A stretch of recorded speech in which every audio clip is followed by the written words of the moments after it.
The book of Ruth is a short but powerful story in the Old Testament. It's a story about loss, loyalty, faith, and ultimately, redemption. In just 4 chapters, we move from heartbreak to hope, and from famine to fullness, all through the faithful lives of ordinary people. Today, we will look at Ruth's story and discover how God uses loyalty, labor, and love to bring about his perfect plan. Naomi, a woman from Bethlehem, loses her husband and both her sons in Moab. She is left with her 2 daughters-in-law, Orpah and Ruth.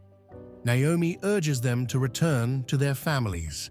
Where you go, I will go, and where you stay, I will stay. Your people will be my people, and your God, my God. Ruth's loyalty to Naomi and to God marks a pivotal act of faith.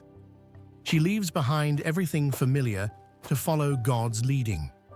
God honors those who remain faithful, especially in seasons of uncertainty and grief. In Bethlehem, Ruth gleans in the fields to provide for Naomi and herself. She just happens to end up in the field of Boaz, a kind and generous relative. May the Lord repay you for what you have done, under whose wings you have come to take refuge. Even in the mundane, God is working. Ruth was simply gathering food, but God was orchestrating a divine appointment. Naomi encourages Ruth to approach Boaz at the threshing floor, a respectful request for him to act as a family redeemer. Boaz is moved by Ruth's courage and virtue. He agrees to redeem her honorably. Redemption often requires bold steps of faith. Ruth's courage opened the door for a new chapter in her life.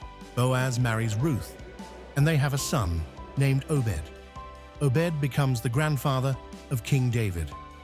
Generations later, from this same line comes Jesus Christ. What began with famine and widowhood ends with legacy and divine purpose. Our faithfulness today can impact generations tomorrow. God writes eternal stories through our obedience.